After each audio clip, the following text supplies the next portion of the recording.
Hello everyone, welcome back to the channel. Guys, आज मैं आप लोगों के लिए एक न्यू चाइनीज ड्रामा एक्सप्लेन करने वाली हूँ जिसका नाम है शाइन ऑन मी।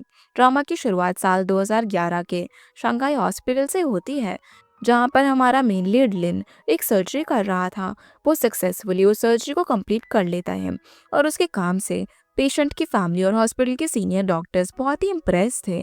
सर्जरी खत्म होने के बाद उसे उसके दोस्त सू का कॉल आता है, जो उसे शंघाई से वूशी कंपनी के गार्डन तक अगले दिन मिलने बुलाता है, क्योंकि वो अपने दोस्त की शी नाम की एक लड़की के साथ ब्लाइंड डेट फिक्स करना चाहता था। अब शी का नाम आते ही लिन उससे मिलने के लिए रेडी हो जाता है, क्योंकि उसने एक इवेंट के दौरान शी नाम की एक लड़की को देखा था और उसे वो तभी पसंद आ गई थी। हालांकि उसे कंफर्म नहीं होता कि वो जिस लड़की की बात कर रहे हैं जो भी उसी की बात कर रहा है या फिर नहीं। अगले दिन लिन उससे मिलने के लिए शंघाई सिटी से निकल चुका था, लेकिन रास्ते में एक ट्रक से उसकी कार का एक्सीडेंट हो जाता है। वो बुरी तरीके से इंजर्ड हो जाता है। फिर हम उसी साल 2018 में नानजिंग सिटी में शी को अपने कजन भाई रियो के साथ देखते हैं, जिसे आज जैंग नाम का एक यूनिवर्सिटी स्टूडेंट ट्यूशन पढ़ाने के लिए आने वाला था। उसके लिए जब शी दरवाजा खोलती है तो दिखती रह जाती है, क्योंकि शी को वो पहली नजर में ही पसंद आ गया था। वैसे जैंग और शी एक ही यूनिवर्सिटी से हैं, लेकिन उनके डिपार्टमेंट अलग अलग हैं और जैंग की एक चाइल्डहुड फ्रेंड शी की हॉस्टल रूममेट है। फिर भी शी ने कभी जैंग को नहीं देखा था, क्योंकि वो कॉलेज के बाद पार्ट टाइम जॉब में बिजी रहता था। कहानी अब यहाँ से एक साल बाद 2012 से शुरू होती है, जहाँ पर शी अब जियांगिंग यूनिवर्सिटी के फाइनल ईयर में थी और आज वो न्यू सेमेस्टर के लिए घर से कॉलेज जा रही थी। कॉलेज पहुंचते ही शी का उसकी रूममेट्स वेलकम करती है और उसके साथ जैंग और हुआ का बॉयफ्रेंड पिंग और साथ ही उनकी फ्रेंड्स के बॉयफ्रेंड भी वहां पर मौजूद थे। लेकिन इस दौरान जैंग और शी का बिहेवियर हमें कुछ अजीब लगता है। कियान भी यहाँ पर शी के आने से इतनी ज्यादा खुश नजर नहीं आती। साथ ही शी भी जैंग और शियान के सामने अनकंफर्टेबल नजर आ रही थी। इसीलिए जब जैंग जॉब मिलने की खुशी में उन सभी को लंच पर ले जाने की बात कहता है, तो शी पहले ही जाना नहीं चाहती थी, पर फैन और बाकी लड़कियों की जिद करने पर शी उनके साथ लंच पर चली जाती है। लेकिन वो वहां पर अपने साथ लाया हुआ खाना खाती है। सैंग को ऑर्डर किया हुआ कुछ भी खाने से मना कर देती है। हालांकि शी उसकी जॉब मिलने की खुशी को सबके साथ सेलिब्रेट करती है। साथ ही वो इस दौरान अपनी इंटर्नशिप के बारे में भी सभी को बताती है, जो कि वो स्टडी के बीच में वूशी कंपनी में कर रही थी। इंटर्नशिप के बाद उसकी जॉब परमानेंट होगी या फिर नहीं, उसे नहीं पता। वैसे ये इंटर्नशिप उसे फैमिली कनेक्शन की वजह से मिली थी। यहाँ पर उसकी इंटर्नशिप की बात को लेकर जैंग इतना खुश नहीं दिखता। वो उनकी पार्टी खत्म होने के बाद इस बारे में अकेले में उससे बात करता है। जैंग चाहता था कि शी अपनी फैमिली की हेल्प ना लेकर बल्कि अपनी मेहनत से अपना करियर बनाए, नहीं उसके इंटेलिजेंस पर किसी की नजर नहीं जाएगी। लेकिन वो जैंग को उसके मामले से दूर रहने के लिए बोलती है। तब तक वहाँ पर उनके बाकी दोस्त भी आ गए थे, जो कि शी को उनके साथ कैरियोके चलने को बोलते हैं। लेकिन उसके अंकल उसे उसके घर पर रहने को बुला रहे थे, इसीलिए वो दोस्तों के साथ जाने से मना कर देती है। उससे पहले वो अपने हॉस्टल रूम जाती है, क्योंकि उसके भाई रियो ने उसे पीएसपी लाने के लिए बोला था, जो कि उसके हॉस्टल रूम में है। शी अपने हॉस्टल रूम में उसे ढूंढ रही थी, तभी वहां पर उसके रूम में आ जाते हैं। उस टाइम शी अपने बेड पर कर्टेन्स लगा रही थी, तो कोई उसे देख नहीं पाता। उसके रूममेट जो कि उसके बारे में बात कर रहे थे, वो सब कुछ शी सुन लेती है। शायद पास्ट में उसके और शियान के बीच कुछ बड़ा इंसिडेंट हुआ था, तो इस वजह से बाकी लड़कियां उसके साथ अपनी मिसअंडरस्टैंडिंग क्लियर करने के लिए बोल रही थी। लेकिन शियान के हिसाब से शी उसकी कोई दोस्त नहीं है, जो कि वो उसके साथ मिसअंडरस्टैंडिंग क्लियर करे। फिर अपनी रूममेट्स के जाने के बाद शी भी वहां से निकलती है, लेकिन उसके शूज वहां पर देखकर जेई समझ गई थी कि शी उसी रूम में थी। फिर भी वो ये बात किसी को नहीं बताती। इधर बस में जैंग की बात सोचते सोचते शियान अपने अंकल के घर के पास मौजूद बस स्टॉप पर उतरती है, जहाँ पर उसका भाई रियो उसे पिकअप करने के लिए आया हुआ था। उसके साथ शी घर में जाती है और अपने अंकल आंटी के साथ डिनर करती है। वो लोग चाहते थे कि शी अपने कॉलेज का लास्ट ईयर उनके घर पर रहकर ही कंप्लीट करे, लेकिन वो इस बात के लिए मना कर देती है, क्योंकि उसे अपनी थीसिस कंप्लीट करनी थी, जो कि हॉस्टल और कॉलेज कैंपस में रहकर कंप्लीट करना ईजी होता है। इस दौरान हमें उसकी मॉम के डिवोर्स के बारे में पता चलता है। उसके फादर और मॉम एक ही कॉलेज में पढ़ा करते थे और वहीं से उनका प्यार शुरू हुआ था। उन्होंने शादी भी की, लेकिन फादर के पास तब ना तो घर था और ना ही जॉब थी। शी की मॉम ने सब कुछ अकेले संभाला। फिर भी उसके फादर को कभी पैसों के लिए नहीं छोड़ा, लेकिन उसके फादर को सक्सेस मिलते ही उन्होंने उसकी मॉम को छोड़ दिया। और शी को देखकर ही लग रहा था कि वो अपने पेरेंट्स के डिवोर्स से काफी इफेक्ट हुई है। अगले दिन वो अपने दोस्तों की बातों को फॉलो करके कॉलेज में होने वाली जॉब फेयर में पार्ट लेने का डिसाइड करती है, क्योंकि जैंग के कहे मुताबिक वो सच में अपनी फैमिली कनेक्शन से मिले इंटर्नशिप से खुश नहीं थी। वो अपनी लाइफ को खुद की कैपेबिलिटी से इंडिपेंडेंट बनाना चाहती थी। अगले दिन शी अपने दोस्तों के साथ कॉलेज में हो रहे जॉब फेयर में जाती है। वहाँ पर बड़ी बड़ी कंपनीज आई हुई थी और स्टूडेंट्स अपनी पसंद की कंपनी में अपना बायोडेटा सबमिट कर रहे थे। उनके साथ वहाँ पर जैंग पिंग और शाओ भी मौजूद थे। जैंग की नज़र यहाँ पर शियान से ज़्यादा शी पर थी कि वो कौन सी कंपनी में अपना बायोडेटा सबमिट कर रही है। शी वहाँ पर शंघाई इन्वेस्टमेंट कंपनी के लोगों को अपना इंटरव्यू दे रही थी, जो देखकर शियान भी जैंग को उसका बायोडेटा वहाँ पर पहुँचाने की रिक्वेस्ट करती है। लेकिन जैंग भीड़ कम होने तक उससे रुकने के लिए बोलता है। अब जब सभी लोग अपना बायोडेटा देकर बाहर आते हैं तो जैंग शी के हाथ में अब भी बाकी बचे 3 बायोडेटा देखता है, जिसे वो शी को वेस्ट करने की जगह किसी कंपनी को देने को कहता है। पर जॉब फेयर तब तक खत्म हो चुका था। फिर भी जैंग उसके लिए वहां पर आए हुए सभी कंपनीज में उसका बायोडाटा सबमिट करने के लिए ले जाता है। वैसे भी उसकी एक पहचान की सीनियर उसी कंपनी में काम कर रही थी। जैंग उस सीनियर को शी का बायोडाटा दे देता है। तभी उसका नाम सुनते ही वहां पर मौजूद लिन उसके पास आता है। शी का बायोडाटा देखकर लिन जैंग से उसके बारे में पूछताछ करने लग जाता है। इस दौरान जैंग को पता चलता है कि वो जिस कंपनी के अंदर शी का बायोडाटा सबमिट करने के लिए आया है वो कंपनी ली की फैमिली की है। और जैंग को लिन का बिहेवियर थोड़ा सा अजीब लगता है, क्योंकि वो बातों को घुमा फिरा कर जैंग से यही जानने की कोशिश कर रहा था कि कहीं जैंग और शी रिलेशनशिप में तो नहीं है, क्योंकि जैंग की जॉब हुआया बैंक में लगी हुई है जो कि लिन की कंपनी के पास है। और जैंग शी का बायोडाटा उनकी कंपनी में सबमिट कर रहे हैं। हालांकि जैंग यहाँ पर मना कर देता है कि ऐसा कुछ भी नहीं है, बल्कि शी को खुद उनकी कंपनी ज्वाइन करने का मन है। ये सुनकर लिन वहां से चला जाता है। अब जैंग बाहर आकर बाकियों से मिलता है, पर वो सभी के सामने नहीं बताता कि उसने शी का बायोडाटा चाइना की सबसे बड़ी कंपनी में सबमिट किया है। इस दौरान शियान जैंग से शेंगवान कंपनी में काम करने वाली उसकी सीनियर की बात पूछती है। तब जैंग सभी के सामने शियान को रूडली जवाब देकर चुप करवा देता है, जो चीज सबको काफी अजीब लगती है। तभी शियान नोटिस करती है कि उसका फोन मिसिंग है। हालांकि नया फोन आने तक उसे टेंशन लेने की जरूरत नहीं थी, क्योंकि उसने बायोडाटा में अपना ईमेल और हॉस्टल का फोन नंबर लिख दिया था। लेकिन जब अगले दिन शियान देखती है कि उससे पहले शी को शेंगवान कंपनी से इंटरव्यू के लिए कॉल आया है, तो उसे काफी जेलसी होती है। उसे अब जाकर पता चलता है कि जैंग ने सबसे बड़ी कंपनी में ही शी का बायोडाटा सबमिट करवाया था और सबसे ये बात छुपा कर रखी। वहीं लिन को अपने असिस्टेंट से उनकी कंपनी में शी की इंटरव्यू की बात पता चलती है, जिसके बाद फैन शी से क्वेश्चंस पूछकर उसे इंटरव्यू के लिए रेडी कर रही थी। शी सभी सवालों के जवाब सही से देती हैं, वो भी इंग्लिश में। इसीलिए फैन को पूरे यकीन था कि उसे ये जॉब मिल जाएगी। लेकिन शी इस बात को लेकर टेंशन में थी कि कहीं कोई उसके और जैंग के बारे में गलत ना सोचे।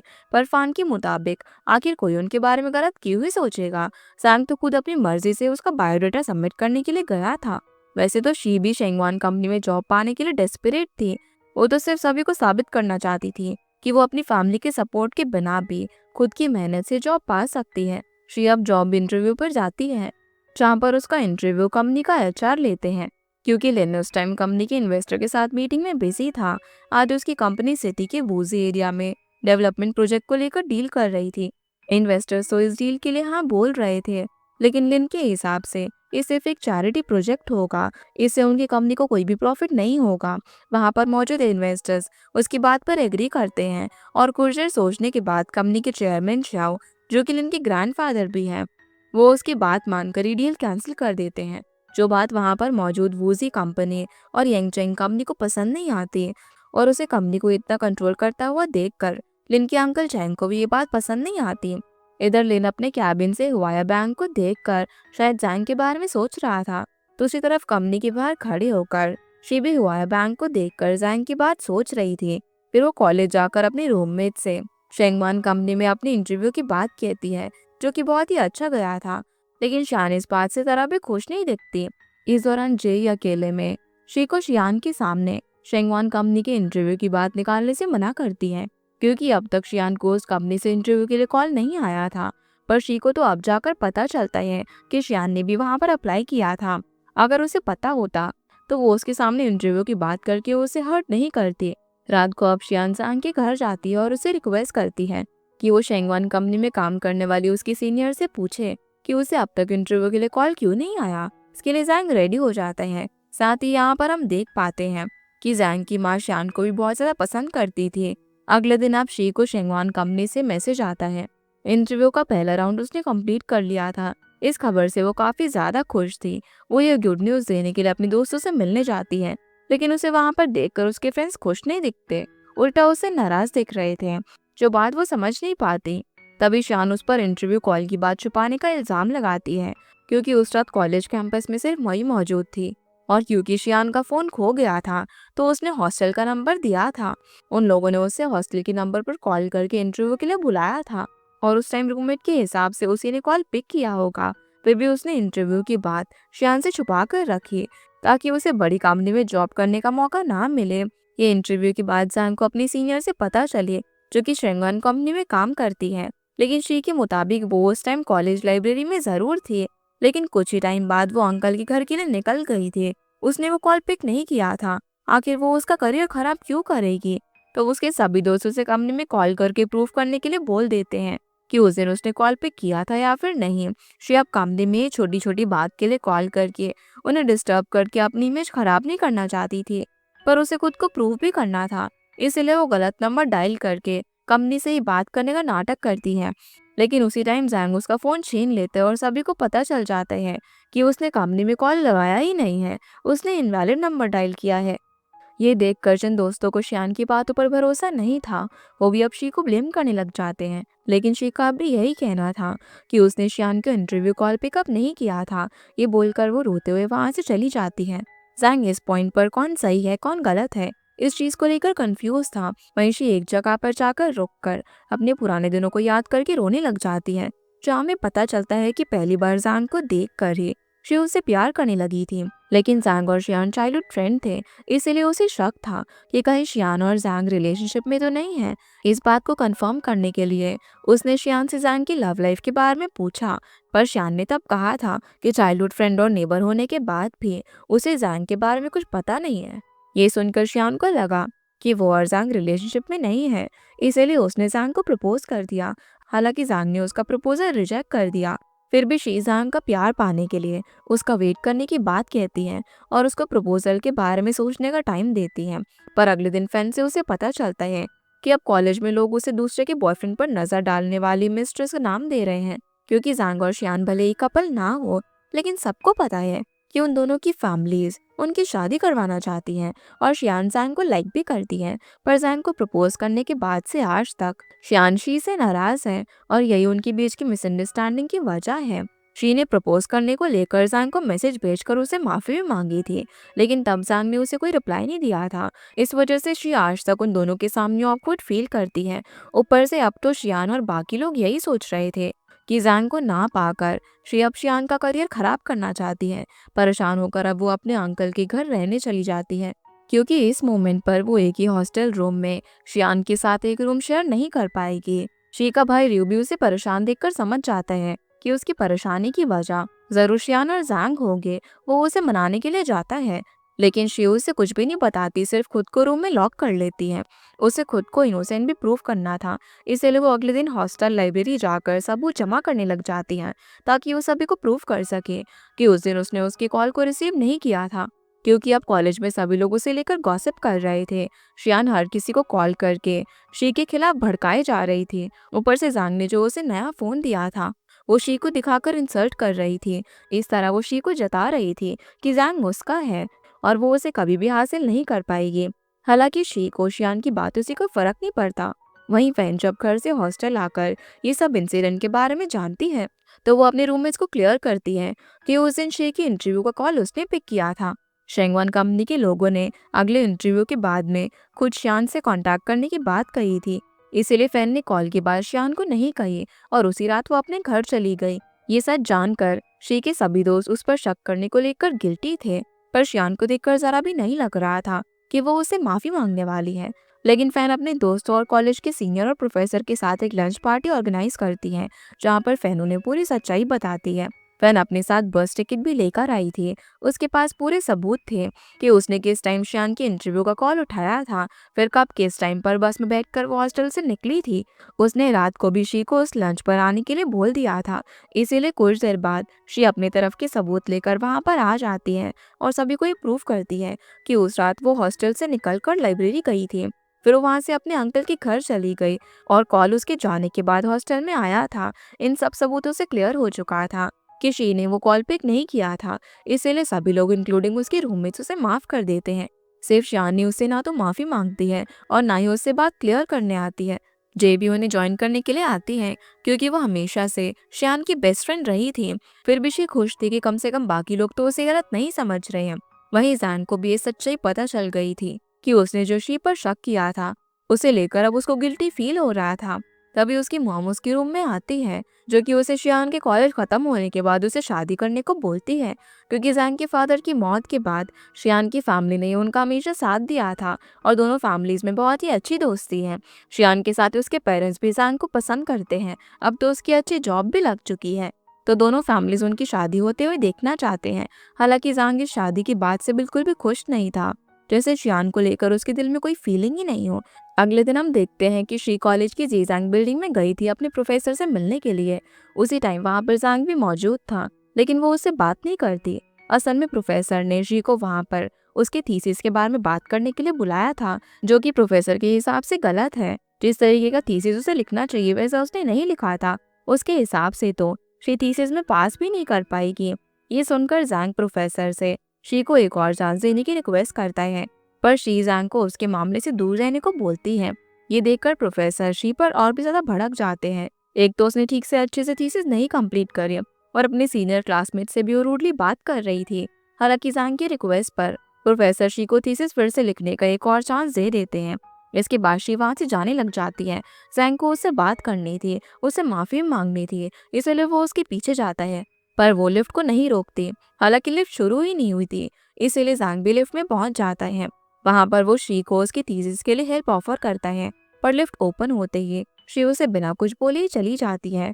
कॉलेज में शी की मुलाकात जेई से होती है, जो कि उस दिन तो डिनर ज्वाइन नहीं कर पाई थी। लेकिन आज वो शी के इंटरव्यू कॉल के इंसिडेंट को लेकर उस पर शक करने के लिए उससे माफी मांगती है। शी भी उसे माफ कर देती है, लेकिन जब जय शियान के सपोर्ट में बात करती है तो उसे उस पर काफी गुस्सा आता है, क्योंकि जय के हिसाब से शियान किसी को बदनाम या फिर हार्म नहीं करना चाहती थी।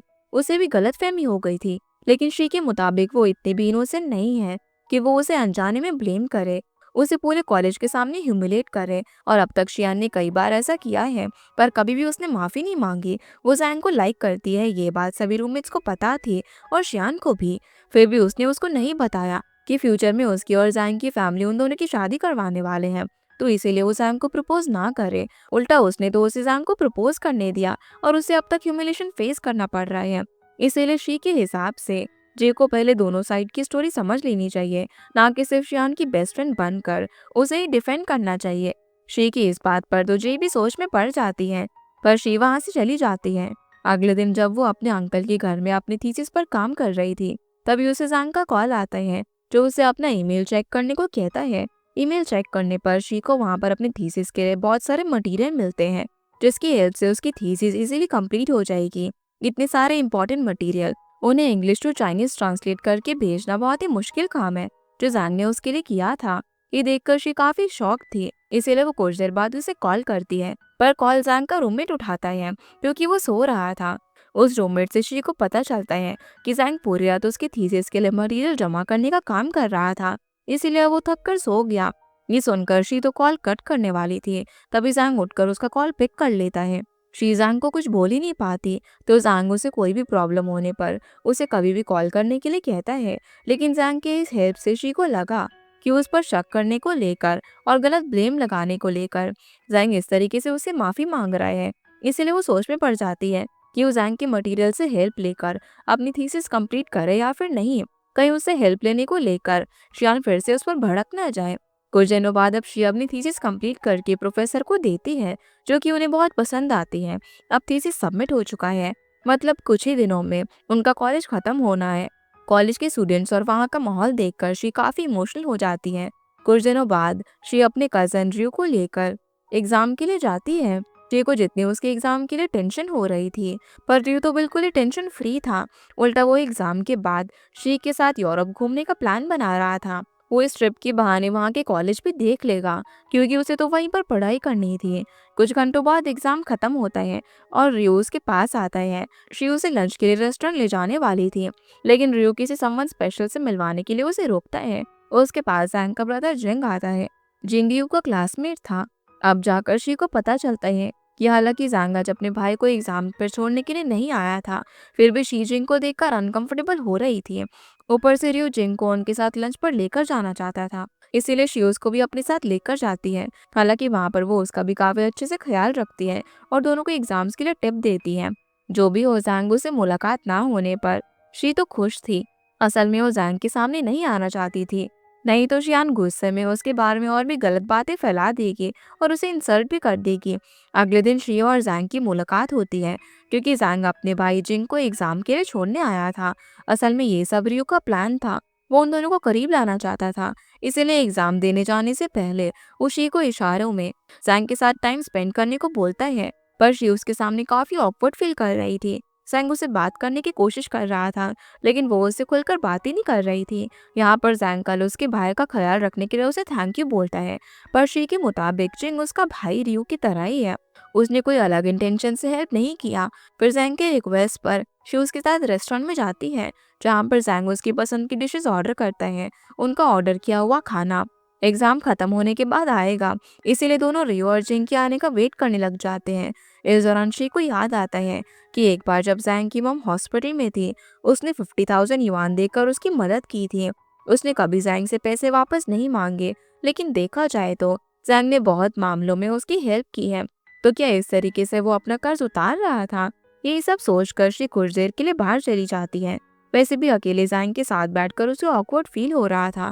हालांकि लंच होने के बाद जैंग अकेले में शी से उस इंसिडेंट को लेकर माफी मांगता है। शी भी उसे माफ कर देती है, पर जैंग से दोस्ती रखने का उसका कोई भी इंटेंशन नहीं था। कुछ देर बाद उनके भाइयों के एग्जाम खत्म होते हैं, जिस दौरान जिंग जैंग को जल्दी घर चलने के लिए बोलता है, क्योंकि आज शियान ने उन्हें डिनर पर इनवाइट किया है। जैंग शियान की बात शी के सामने नहीं आने देना चाहता था, पर शी तब तक रियो को लेकर वहां से निकल चुकी थी। अपनी बहन को देख कर रियो इतना तो समझ चुका था कि शायद शी और जैंग कभी भी एक नहीं हो पाएंगे। फिर भी अपनी बहन को खुश देखकर रियो खुश था। वहीं कुछ दिनों बाद उनके थीसिस का प्रेजेंटेशन होता है, जहाँ पर जैंग सिर्फ शी की थीसिस का स्पीच सुनने के लिए आता है।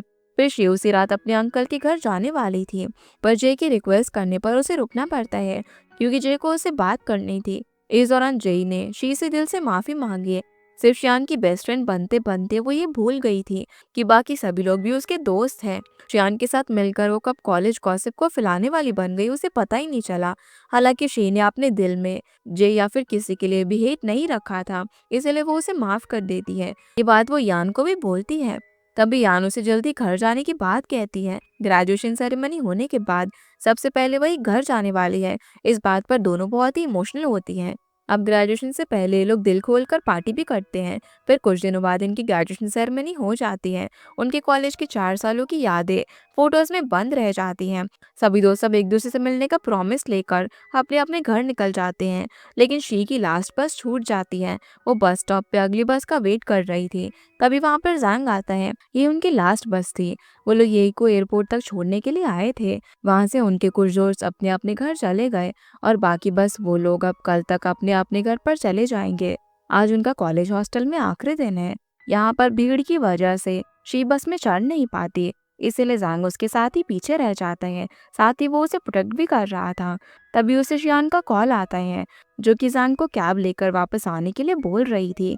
ये देखकर शी अकेले हॉस्टल निकलना चाहती थी, क्योंकि जैंग के साथ रहकर वो शियान के साथ और झगड़ा नहीं करना चाहती थी। पर जैंग शी को उसके साथ वॉक करके हॉस्टल तक चलने के लिए बोलता है, क्योंकि उसे उससे कुछ बात करनी थी। वैसे भी अब कॉलेज खत्म हो चुका है, तो शी उसकी बात मान लेती है। इस दौरान जैंग शी से उसके थीसिस की बात पूछता है कि उसने उसकी थीसिस का स्पीच सुना था, जिसमें उसने उसके दिए हुए मटेरियल का यूज नहीं किया। असल में शी जैंग की कोई भी हेल्प नहीं लेना चाहती थी, लेकिन वो जैंग से झूठ बोलती है कि उन मटेरियल में उसे अपने यूज की चीज नहीं मिली, इसलिए उसने जैंग का दिया हुआ मटेरियल अपनी थीसिस में ऐड नहीं किया। यहाँ पर वो जैंग के साथ ऑकवर्ड फील कर रही थी, इसीलिए वो हाई हील्स की वजह से पैरों में दर्द होने का बहाना करके कैब लेने की बात कहती है ताकि वो अकेले हॉस्टल जा सके और जैंग के साथ उसे शियान का सामना ना करना पड़े। जो सुनकर जैंग उसे फैशन के नाम पर हाई हील से इतना दर्द झेलने को मना करता है, जो बात उसको काफी अजीब लगती है। आज सेम हाई हील्स शियान ने भी पहनी हुई थी, तो ये बात उसने उसे क्यों नहीं कही? पर जैंग के मुताबिक शियान क्या पहनती है वो ये चीज क्यों नोटिस करेगा? जैंग की बातों से उसके एक्सप्रेशन से लग रहा था कि भले ही शियान उसे प्यार करे लेकिन वो उससे प्यार नहीं करता, बल्कि शायद शी के लिए उसके दिल में सॉफ्ट कॉर्नर है, इसलिए वो उसकी हर छोटी छोटी बात पर इतना ध्यान देता है। हालांकि शी उसका उल्टा समझ लेती है। उसे लगा कि जैंग उसे रिच फैमिली की स्पॉइल ब्रैट समझता है, जिसे कभी उसकी तरह स्ट्रगल नहीं करना पड़ा। लेकिन अगर उसके पास फैमिली का सपोर्ट और रिसोर्सेज नहीं भी होता, तब भी वो अपने दम पर सब कुछ कर सकती है। जैसे कि उसने बिना किसी की हेल्प से शेंगवन कंपनी के इंटरव्यू को क्लियर किया था। लेकिन जैंग के मुताबिक उसने कभी शी के बारे में इतना गलत नहीं सोचा। वैसे एक बार उसके पास सच्चा प्यार खुद चलकर आया था, लेकिन उसकी बेवकूफ़ी ने उसे सच्चा प्यार करने का मौका छीन लिया।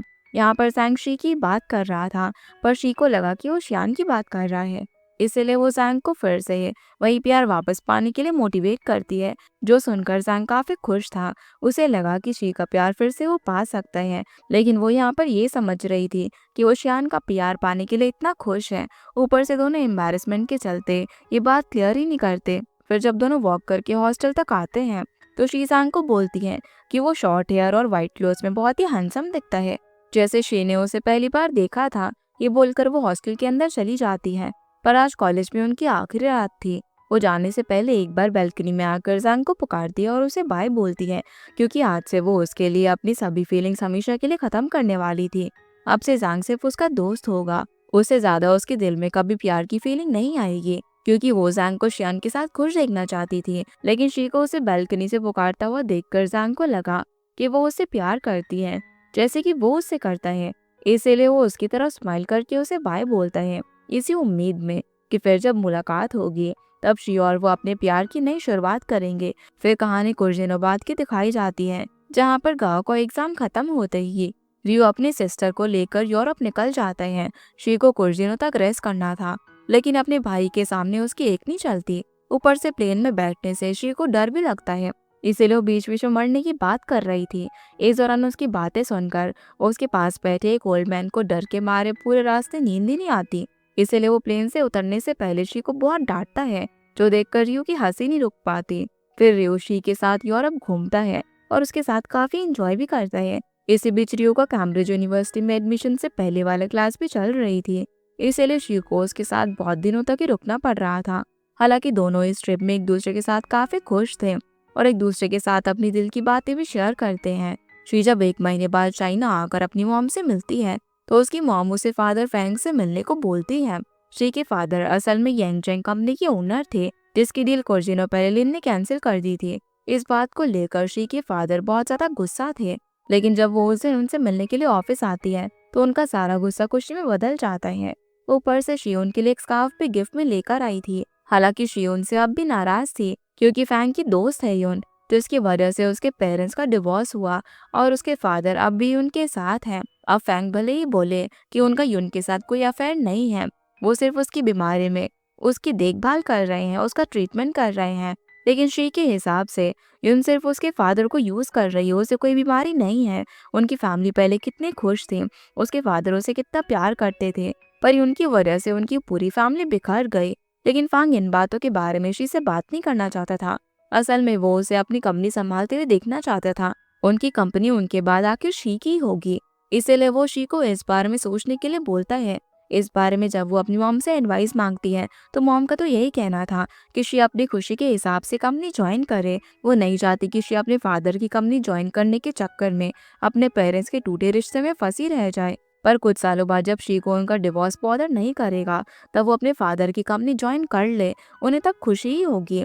पर अब इस यंग एज में शी को अपने दिल को खुशी देकर काम करना चाहिए, इसीलिए अब शी फाइनली शेंगवान कंपनी ज्वाइन करने का डिसाइड करती है। वहीं जैंग अपने सीनियर के साथ हुआया बैंक की तरफ से जैंग की कंपनी में एक मीटिंग करने के लिए जाता है, जहां पर लिन के साथ उसकी मुलाकात होती है। इस दौरान लिन फिर से बातों को घुमा फिरा कर जैंग से शी के बारे में पूछता है क्योंकि उसकी कंपनी ने उसको जॉब ऑफर की थी, लेकिन उसने अभी तक ज्वाइन नहीं किया। अब पूरा मामला तो जांग को नहीं पता, उसे सिर्फ इतना ही पता है कि शी अब्रॉड गई थी, इसीलिए वही बात वो लिन को बोलता है। तब लिन को लगा कि शी उनकी कंपनी ज्वाइन नहीं करेगी, वो अब्रॉड में रहेगी। लेकिन शी तब तक लिन की कंपनी ज्वाइन कर चुकी थी, पर अब तक लिन को ये बात पता नहीं चली, क्योंकि शी बहुत ही छोटे पोस्ट पे काम कर रही थी। हालांकि वहां पर शी जल्दी से एडजस्ट कर लेती है। कॉलेज की तरह उसे रूममेट्स भी मिल जाते हैं, जिनका नाम यिन और वान था। उनके साथ शी की पक्की दोस्ती भी हो जाती है। वो बहुत ही अच्छे से मन लगाकर काम कर रही थी और कंपनी के लोग उसके काम से काफी खुश थे। लंच टाइम पर यिन वांग और कंपनी की कुछ और लड़कियों के साथ वो लोग बातें भी शेयर करती हैं। सभी वहां पर काफी खुश थे, लेकिन वहां पर देखने लायक कोई हैंडसम लड़का नहीं था। इस बात का उन्हें दुख था। तभी उन्हें उनके सीनियर मैंग से पता चलता है कि कंपनी ओनर के ग्रैंडसन लिन उनका डिपार्टमेंट ज्वाइन करने वाला है, जिस बात से वो लोग काफी खुश होते हैं। कम से कम अब कोई तो हैंडसम लड़का उन्हें हर रोज दिखेगा। ऊपर से वो पहले सर्जन भी था, इसीलिए उन्हें पूरा यकीन था कि लिन बहुत ही हैंडसम और इंटेलिजेंट होगा। लेकिन शी के मुताबिक जो पर्सन पहले सर्जन था अब कंपनी संभाल रहा है, वो भला यंग कैसे हुआ? वो तो कोई मिडिल एज अंकल होगा। ये सुनकर सभी लड़कियों की उम्मीदों पर पानी फिर जाता है। अब रात को शी यिन और वांग के साथ ड्रामा देख रही थी, तभी उनके हॉस्टल का वाईफाई कट हो जाता है। यिन को ये ड्रामा आज किसी भी तरीके से कंप्लीट करना था, क्योंकि उसे ड्रामा का किसिंग सीन एंजॉय करना था। इसीलिए इनकी रिक्वेस्ट पर शी को ऑफिस जाना पड़ता है, ताकि वहाँ के वाईफाई से वो पूरा ड्रामा डाउनलोड करके ला सके। शी जब ड्रामा को डाउनलोड कर रही थी, तभी वायर में कुछ प्रॉब्लम हो जाती है और उन्हें जब वो डेस्क के नीचे जाकर ठीक करने लग जाती है, तभी वहाँ पर लिन आ जाता है। यहाँ पर शी ने पहली बार लिन को देखा था। उसे नहीं पता था कि लिन इस कंपनी का एक तरह से फ्यूचर ओनर है और उसका बॉस भी है। इसीलिए वो उसे सवाल पूछने लगती है कि बाहर की आदमी बिना पूछे ऑफिस के अंदर कैसे आया, जो सुनकर लिन उसे देखता ही रह जाता है। पर लिन उसे तब भी नहीं बताता कि वो इस कंपनी का बॉस है और शी उसे पहचान नहीं रही थी। इस बात का लिन को थोड़ा गुस्सा भी था, जिसके बाद लिन वहां से चला जाता है और शी भी ड्रामा डाउनलोड करके हॉस्टल वापस आती है। उसे लिन का नाम नहीं पता था, लेकिन वो उसके बारे में अपने फ्रेंड्स को बोलती है। हालांकि वो लोग इस बात को सीरियसली नहीं लेते। अगले दिन जब शी लिन को ऑफिस में देखती है, तब उसे पता चलता है कि वो उनका बॉस है, तो उसके होश ही उड़ जाते हैं। उसे अब टेंशन हो रही थी कि कहीं लिन उसे पहचान न ले और उसे रूडली बिहेव करने की वजह से जॉब से ना निकाल दे। ऊपर से आज उसे लिन के साथ एक मीटिंग भी ज्वाइन करनी थी। इतना प्रॉब्लम काफी नहीं था कि उनके फाइनेंस डिपार्टमेंट में एक और बड़ी प्रॉब्लम खड़ी हो जाती है। कुछ दिनों पहले प्रोक्यूरमेंट डिपार्टमेंट का एक आदमी ऑफिस बंद होने के बाद शी और उसके सीनियर क्यू के पास आया। तब तक शी और क्यू भी घर जाने वाले थे, लेकिन फे ने उन्हें रोककर कंपनी के लिए खरीदी हुई मटेरियल के प्राइसेस लिखकर उनका पेमेंट करने के लिए कहा। तब शी और क्यू उन चीजों के प्राइसेस तो लिख रहे थे, पर फे इतना जल्दी में था कि उसने सभी प्राइसेस ठीक से भरने नहीं दिए और बोला कि वो ऐड करना इतना जरूरी नहीं है, सिर्फ अप्रूवल के लिए स्टैंप लगा दो और कैशियर तक पेमेंट करने के लिए भेज दो। अब ये काम शी के कंप्यूटर पर हो रहा था, इसीलिए उन डॉक्यूमेंट्स पर शी के नाम से स्टैंप लगाई गई थी और फे की वजह से उन लोगों ने डबल चेक नहीं किया था। भले ही उन लोगों ने फॉरेन कंपनी से मटेरियल खरीदा हो, लेकिन वहाँ पर प्राइसेस चाइनीज युआन में लिखा हुआ था और पेमेंट डॉलर्स में होता है, और उसी डिफरेंस की वजह से उस कंपनी को ज्यादा पेमेंट जा चुकी थी, जिसे ठीक करने में बहुत ही मुश्किल होने वाली थी। ऊपर से प्रोक्योरमेंट डिपार्टमेंट पूरा इल्जाम फाइनेंस डिपार्टमेंट पर लगा रहा था। हालांकि गलती पूरी तरीके से उनकी थी। उन्होंने जल्दीबाजी में लास्ट मोमेंट में फाइनेंस डिपार्टमेंट को डॉक्यूमेंट अप्रूव करने दिया, उन्हें ठीक से चेक करने का टाइम तक नहीं दिया। अब क्यू पर कोई इल्जाम ना लगे, इसलिए शी अपने ऊपर सारा ब्लेम लेने के लिए तैयार थी। वैसे भी डॉक्यूमेंट्स पर उसके नाम की स्टैंप लगी हुई थी। वही लिन मिस्टर वू से अपनी कंपनी के पास बने एक अनफिनिश बिल्डिंग के बारे में बात कर रहे थे, जहाँ पर ईयर 2005 में 2 प्लांट बनाए जाने वाला था, लेकिन फाइनेंशियल क्राइसिस की वजह से वो काम अधूरा रह गया। अब शायद लिन उसी प्लांट का काम पूरा करना चाहता है। मिस्टर वो लिन को टेक्नोलॉजी डिपार्टमेंट के मिस्टर हाउ से मिलाते हैं, जो कि वहाँ के बेस्ट एम्प्लॉय हैं, और लिन हाउ के काम से काफी इम्प्रेस भी होता है। तभी लिन को कंपनी में हो रहे प्रॉब्लम की बात पता चलती है। इस मामले की पूछताछ करने लिन ने दोनों डिपार्टमेंट को अपने कैबिन में बुलाया होता है, पर पहले प्रोक्योरमेंट डिपार्टमेंट के हेड कांग फे और एक दूसरे एम्प्लॉय को लेकर लिन से बात करने के लिए जाता है। लिन को पूरा कन्विंस करने की कोशिश करता है कि गलती फाइनेंस डिपार्टमेंट की है। कैबिन के बाहर आने के बाद कांग और फे फिर से क्योर्शी को बुरा भला कहने लग जाते हैं। हालांकि शी अपने ऊपर रिस्पॉन्सिबिलिटी लेने को तैयार थी, लेकिन उसके हिसाब से अब भी गलती प्रोक्योरमेंट डिपार्टमेंट की थी। डॉक्यूमेंट पहले उन्हें ही चेक करके उनके पास भेजना चाहिए था, तभी वहाँ पर लिन आता है। उसे देखकर शी को लगा कि लिन तो अब उसे जॉब से निकाल ही देगा। पर लिन पहले तो मिस्टर कांग को बाकी स्टाफ से रूडली बात करने से मना करता है। फिर वो शी को अपने कैबिन में बुलाकर इस गलती के लिए सजा के तौर पर फाइनेंस डिपार्टमेंट से निकाल कर एडमिन डिपार्टमेंट में आने को बोलता है, जो बात शी के लिए काफी शॉकिंग थी। हालांकि क्यू और फाइनेंस डिपार्टमेंट के बाकी एम्प्लॉयज इस बात से खुश थे कि कम से कम शी की जॉब बच गई, भले ही वो अब लिन के अंडर काम करे। अगले दिन अब शी एडमिन डिपार्टमेंट ज्वाइन करती है, जिसका लिन हेड था, और उसके कैबिन के सामने ही बाहर शी की वर्किंग डेस्क थी। शी के लिए ये बात अच्छी थी कि उसकी दोनों रूममेट्स एडमिन डिपार्टमेंट से हैं। फिर लिन के ऑर्डर पर उस डिपार्टमेंट का सीनियर वांग शी को स्टोर में मौजूद फाइल्स को ऑर्गेनाइज करने का काम देता है। ये यहाँ पर शी को थोड़ा सा काम समझा देती है, जिसके बाद शी गाना गाते हुए अकेले ही काम करने लग जाती है। इधर उन डॉक्यूमेंट्स में लिखी हुई डेट देख कर लिन समझ गया था कि गलती शी की नहीं बल्कि प्रोक्योरमेंट डिपार्टमेंट की ही है। उनके पास काफी टाइम था उन डॉक्यूमेंट्स के पेमेंट को रीचेक करने का। फिर जब वो ऑफिस से निकलते वक्त उनके स्टोर रूम में शी को गाना गाते हुए और काम करते हुए देखता है, इसलिए वो अंदर जाकर शी को कुछ फाइल्स देता है असेंबल करने के लिए। लेकिन वो उसके बाद वहां से जाता नहीं है, उल्टा वो वहीं पर घंटों तक शी के साथ फाइल्स को चेक करता रहता है। पर वो वहां पर उससे ज्यादा बात नहीं करता और ऐसा कई दिनों तक चलता है। शायद इस तरीके से लिन शी के करीब रहना चाहता था। लिन उसके साथ इस तरीके से स्टोर रूम में फाइल्स को चेक करता रहता था। ये बात शी अपने दोस्तों को बोलती है, जो सुनकर वो कंफ्यूज हो जाते हैं। उन्हें समझ ही नहीं आ रहा था कि आखिर हर दिन लिन शी के साथ स्टोर रूम में कौन सी फाइल्स चेक करता है। यही बात पता लगाने के लिए एक दिन शी लिन के जाने के बाद उन फाइल्स को पढ़ती है जिन्हें लिन चेक कर रहा था।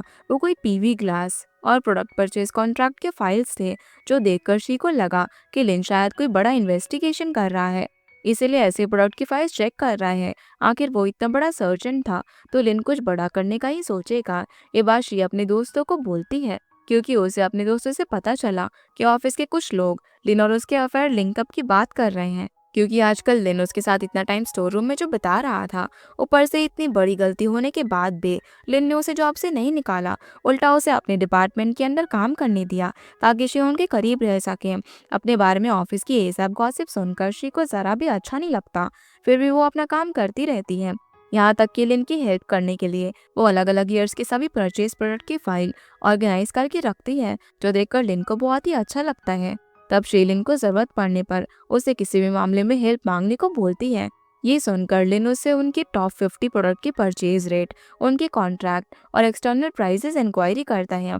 यहाँ तक कि हर आइटम की हिस्टोरिकल प्राइसेस की एक फाइल बनाकर कल तक उसे देने को बोलता है, जो सुनकर वो परेशान हो जाती है, क्योंकि एक दिन में ये काम करना बहुत ही मुश्किल होगा।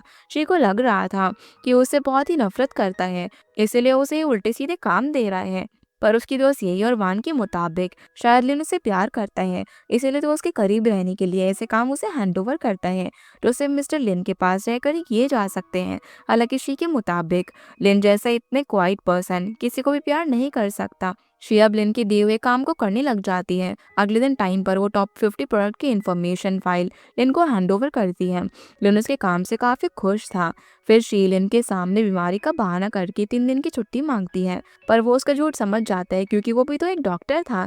ये सुनकर शी लिन से उसके मेडिकल प्रोफेशन की बात पूछती है, और अपने मेडिकल प्रोफेशन की बात आते ही वो थोड़ा सा गुस्सा हो जाता है। साथ ही वो शी को छुट्टी देने से भी मना कर देता है। ये बात शी को थोड़ी सी अजीब लगती है कि आखिर उसके डॉक्टर होने की बात से उस पर इतना गुस्सा करने की क्या जरूरत थी।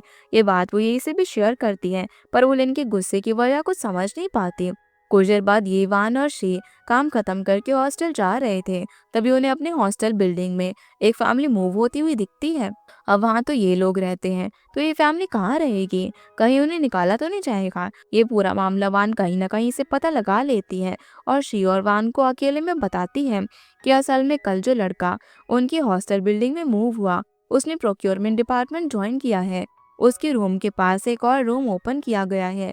वो लोग वहाँ पर पहले से रह रहे हैं, फिर भी एक लड़के को लड़कियों के हॉस्टल में रहने से पहले उनसे एक बार पूछा तक नहीं गया। कंप्लेन करके भी कोई फायदा नहीं है, क्योंकि वो लड़का प्रोक्योरमेंट डिपार्टमेंट का हेड कांग का रिलेटिव है। ये सुनकर शी समझ जाती है कि कांग ने उसे परेशान करने के लिए ये सब किया है, क्योंकि लास्ट टाइम जब प्रोक्योरमेंट डिपार्टमेंट ने अपनी गलती फाइनेंस डिपार्टमेंट पर डालने की कोशिश की थी, तब शी ने उसे बहुत ही बुरा भला बोला था। लेकिन जो भी हो, इस बार शी चुप नहीं बैठने वाली थी। वो लिन से हॉस्टल की बात को लेकर काम की कंप्लीट करने का डिसाइड करती है। आखिर लिन इस कंपनी का फ्यूचर ओनर है, तो उसकी बात कांग को भी माननी होगी। हालांकि कांग की कंप्लेन करने के बाद से योरवान थोड़े से डर रहे थे, फिर भी शीलिन को ये बात बोलने के लिए उसकी मीटिंग खत्म होने का वेट करती है और मीटिंग खत्म होते ही उसे थोड़ा अकेले टाइम मांगती है।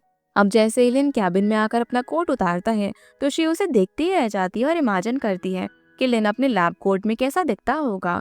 फिर वो उसे अपनी पूरी प्रॉब्लम बताती है। तब लिन हॉस्टल के ओनर मिस्टर तोंग को बुलाकर इस बारे में पूछता है, जहाँ पर उसे मिस्टर तोंग से पता चलता है कि हॉस्टल में मूव हुआ नया लड़का मिस्टर कांग का रिलेटिव है। उसे बॉयज हॉस्टल में कहीं और रहने की जगह नहीं मिली, इसीलिए कांग के कहने पर उसे गर्ल्स हॉस्टल के सबसे अच्छे रूम में रखा गया है। यहाँ पर शी का पॉइंट था कि हॉस्टल में किसी लड़के को रखने से पहले उन्हें एक बार पूछना चाहिए था। अगर लड़कियां वहाँ पर रह रही हैं तो अच्छे रूम पहले उन्हें प्रोवाइड होने चाहिए थे, ना कि किसी बड़े ऑफिसर के रिलेटिव को। टोंग अपनी गलती मान रहा था, लेकिन कांग और लिन के साथ इस बारे में आर्ग्यू करके वो कोई प्रॉब्लम नहीं चाहता था। इस दौरान लिन को किसी मिस्टर मो का कॉल आता है, जिसके साथ बात करने के बाद लिन टोंग से उस लड़के को निकाले बिना लड़कियों को हॉस्टल का दूसरा सबसे अच्छा रूम प्रोवाइड करने के लिए बोलता है, जिसके लिए टोंग राजी हो जाता है। अब टोंग के जाने के बाद लिन शी को फ्यूचर में और कोई बड़ी प्रॉब्लम होने पर उसे बोलने को कहता है। ये बात शी को बहुत ही अजीब लगती है कि आखिर इतनी गलतियां करने के बाद भी लिन उसकी इतनी हेल्प क्यों करता है। यही बात वो अपने कजिन ड्रू से भी शेयर करती है, पर उसे उससे कोई खास एडवाइस नहीं मिलती। उसके हिसाब से तो लिन एक सर्जन था और ये कंपनी उसके ग्रैंडफादर श्याओ की है, जिसकी वजह से वो एक ही साल में कंपनी का सीईओ बना, तो उसमें थोड़ा सा एटीट्यूड तो होगा ही। फिर भी अगर वो शी की हेल्प करता है तो उसे लकी फील करना चाहिए। और रियो को ये भी खबर मिली है कि शी के फादर की कंपनी के खिलाफ हुई उनकी डील को भी वो कैंसिल कर चुका है। ये सारी बात शी को अब जाकर पता चली है और वो लिन की पर्सनालिटी को लेकर और ज्यादा कंफ्यूज हो गई। अब रूम तो शी को मिल गया था, पर वहां पर सिर्फ 2 ही बेड थे, इसीलिए वो अपने दोनों दोस्त को वो रूम लेने के लिए बोलती है। हालांकि वो दोनों बहुत ही गिल्टी फील कर रहे थे, क्योंकि मिस्टर कांग से डर कर वो दोनों लिन के पास शी के साथ उनकी कंप्लेन करने नहीं गए।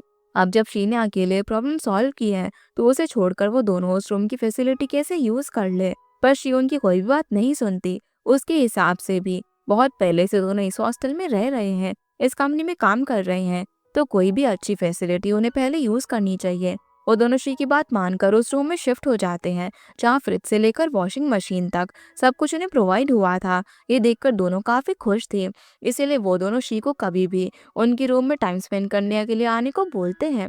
वहीं हुआया बैंक के मैनेजर मिस्टर सॉन्ग को शेंगवान कंपनी से मिस्टर बो नाम के एक पर्सन की कॉल आती है। दोनों यहाँ पर लिन जो पीवी प्रोजेक्ट को शुरू करने का सोच रहा होता है, इस बारे में बात कर रहे थे। शायद लिन इस प्रोजेक्ट को लेकर हुआया बैंक से लोन लेने का सोच रहा था और मिस्टर बोलिन के खिलाफ काम कर रहे हैं ऐसा दिख रहा था। जिसके बाद सॉन्ग जैंग को बुलाकर अगले दिन लिन की फैक्ट्री चेक करने के लिए बोलता है, ताकि उनके रिक्वेस्ट किए हुए लोन को लेकर वो लोग डिसाइड कर सके। अगले दिन अब जब शी अपने काम पर जा रही थी, तो लिन अपने ऑफिस के विंडो से उस पर नजर रख रहा था। तभी उसके पास मैंग आकर उसे आज का काम बोलने लगती है। साथ ही हुआया बैंक से जो लोन को लेकर जैंग उनकी फैक्ट्री चेक करने के लिए आ रहा था, उसे ये भी जानकारी देती है। पर लिन का ध्यान सिर्फ शी पर था, आज उसे कौन सी ड्यूटी दी गई है। तभी लिन को मैंग से खबर मिलती है कि आज शी फाइनेंस टीम के साथ मिलकर फैक्ट्री डॉक्यूमेंट्स का कुछ काम करने वाली है।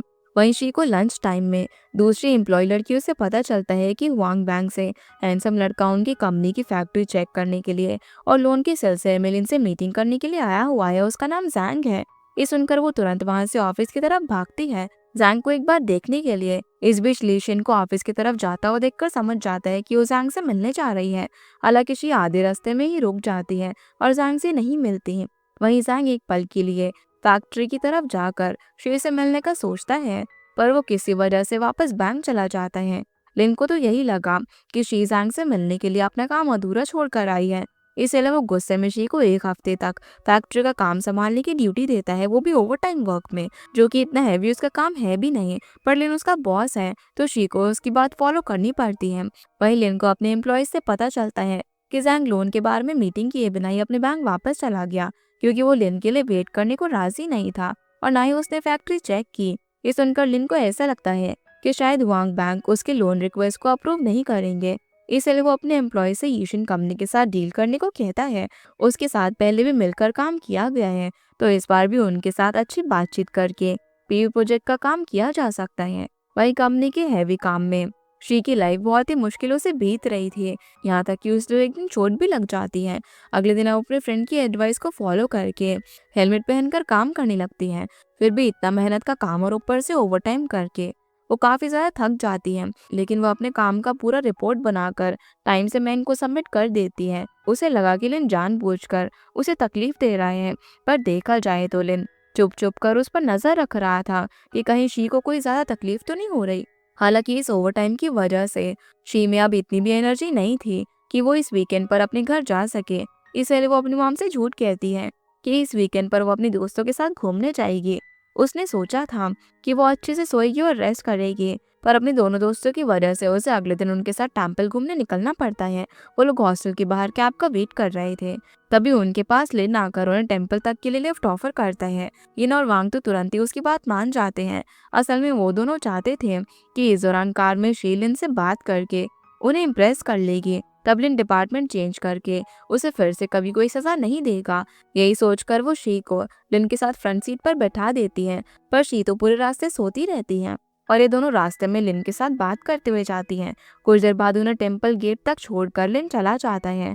तभी उनको रियलाइज होता है कि शी तो सो रही थी। उसकी नींद खराब ना करने के लिए लिन ने उन्हें टेम्पल के पास मौजूद बस स्टॉप पर नहीं छोड़ा, बल्कि उन्हें गेट तक ही ड्रॉप किया।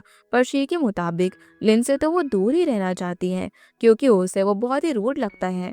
उसके बाद इन टेम्पल के बाहर ही रहती है और वानोशी टेम्पल के अंदर जाकर प्रे करती है। यहाँ पर शी गॉड से यही प्रे कर रही थी कि लिन के साथ उसका सामना ज्यादा ना हो, जितना हो सके लिन से वो दूर ही रहे, वरना पता नहीं बात बात पर वो उसे कौन सी सजा देता रहेगा और कितनी बार उसका डिपार्टमेंट चेंज होता रहेगा। उसके बाद यिन और वान स्ट्रीट फूड खाने के लिए चलती हैं, पर शी उन्हें अपने पैसों से लुजुई नाम की एक 5 स्टार होटल में खाना खिलाने के लिए लेकर जाती है। रास्ते में ही शेंगमान का हेडक्वार्टर पड़ता था और लिन आज वहीं पर काम कर रहा था। इसलिए यिन उन्हें कहती है कि इवनिंग तक वो वहीं पर रुक कर लिन का काम खत्म होने के बाद उसी के साथ वापस हॉस्टल चल सकते हैं।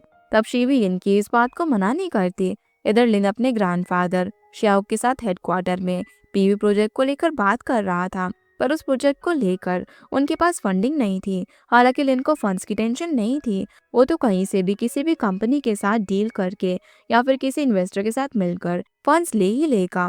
उसे टेंशन है सुजू प्रोक्योरमेंट में मिले कुछ खराब मशीन्स की, जिन्हें जल्दी से जल्दी ठीक करवाना जरूरी है। साथ ही उसे शक है कि कंपनी के अंदर कोई उनके खिलाफ काम कर रहा है। ईयर 2009 तक चाइना में उनकी कंपनी ही पीवी ग्लास की मेन सप्लायर थी, लेकिन उसके बाद मार्केट और इंडस्ट्री ने उनसे पीवी ग्लास खरीदना बंद कर दिया, जबकि जिससे वो लोग खरीदने लगे उनके पीवी ग्लास के साथ उनका सेम क्वालिटी था। साथ ही उनके कंपनी के पीवी ग्लास को लेकर पेमेंट में भी हेरा फेरी हुई है। पीवी ग्लास का कॉन्ट्रैक्ट वो लोग आईयू कंपनी के साथ भी कर रहे थे। अगर उनकी अपनी कंपनी का कोई पर्सन ये सब प्रॉब्लम खड़ी कर रहा है तो आईयू ग्रुप के साथ उनकी सालों की पार्टनरशिप खराब हो जाएगी। और 2009 के बाद से वैसे भी आईयू ग्रुप के साथ उनका रिलेशनशिप कुछ ठीक नहीं है। लिन का इतना रिसर्च देखकर उसके ग्रैंडफादर उसे काफी इम्प्रेस थे। दूसरी तरफ शी शेंगवान के हेडक्वार्टर के बाहर खड़ी थी। यून और वांग को लगा कि वो शायद लिन को देखने के लिए आई होगी, पर शी वहां पर जैंग को एक बार देखने के लिए आई थी, क्योंकि शेंगवान के हेडक्वार्टर के पास ही हुआयू बैंक मौजूद था जहाँ पर जैंग काम करता है। लेकिन वो अपने दोस्तों से झूठ कहती है कि वो तो उन्हें यहाँ पर 5 स्टार होटल में खाना खिलाने के लिए लेकर आई है। जिसके बाद शी उन दोनों को होटल में खाना खिलाती है, जहाँ का फूड प्राइसेस देखकर दोनों के तो होश ही उड़ गए थे। ऊपर से उन्हें अब भी पता ही नहीं है कि शी कितनी रिच है। उसके फादर की कंपनी तो एक टाइम पर लिन की कंपनी के साथ जुड़कर काम करती थी। इसी बीच शी विंडो से वायु बैंक की तरफ देख रही थी। जैंग की शिफ्ट खत्म होने में अब भी कुछ टाइम बाकी था, इसीलिए वो लंच के बाद दोनों लड़कियों को बैंक के पास मौजूद एक डिजर्ट शॉप में केक खिलाने के लिए लेकर जाती हैं, ताकि जैंग की शिफ्ट खत्म होने तक वो उन दोनों को रोक सके। वैसे दोनों दोस्त वहाँ का डेजर्ट काफी इंजॉय करते हैं और एक दूसरे से बहुत सारी बातें भी शेयर करते हैं। लेकिन इस बीच शी जैंग को एक बार देखने के लिए उसका वेट कर रही थी, पर तभी उसे रियलाइज होता है कि आज तो वीकेंड है, मतलब कि आज बैंक भी बंद है और वो जैंग को नहीं देख पाएगी। शी को लगा था कि आज वीकेंड में जैंग की भी उसी की तरह छुट्टी होगी, लेकिन उस दिन वो बैंक में ओवर टाइम काम कर रहा था। वो शेंगवान कंपनी की पीवी ग्लास प्रोजेक्ट के लिए लोन पर काम कर रहा था। इस दौरान उसके साथ काम कर रहे एम्प्लॉय से उसे लिन के बारे में पता चलता है कि वो कंपनी के ओनर मिस्टर श्याओ का ग्रैंडसन है और वो पहले एक सर्जन था। तभी उस टाइम उसे शियान का मैसेज आता है जो कि उसी कैफे में वेट कर रही थी जहाँ कुछ देर पहले शी अपने दोस्तों के साथ डेजर्ट खाने के लिए आई थी। जैंग जल्दी से जाकर शियान से मिलता है, जो कि सीधे स्टेशन से उससे मिलने और उसे कुछ खाने की चीजें देने के लिए आई थी। ये देखकर जैंग उसे अपनी तरफ से कॉफी पिलाता है। इस दौरान शियान उनके कॉलेज के दोस्तों की लव स्टोरी की बात जैंग से करती है कि कॉलेज खत्म होने के बाद उनके बहुत से दोस्तों का लॉन्ग डिस्टेंस की वजह से ब्रेकअप हो गया है। वो यहाँ पर उससे प्यार को लेकर उसको ओपिनियन पूछती है। उनकी फैमिली तो उन दोनों की शादी करवाना चाहती है, लेकिन आज तक जैंग ने उसे प्रपोज ही नहीं किया और जैंग के मुताबिक वो कुछ सालों तक अपने करियर पर फोकस करेगा, अपने फ्यूचर के लिए अपनी फाइनेंशियल कंडीशन सिक्योर करेगा। जैंग की ये बात सुनकर शियान को थोड़ा सा बुरा लगता है। वहीं शी अपने दोस्तों के साथ उसे कैफे का केक पैक करवा कर हॉस्टल जाने के लिए निकल रही थी।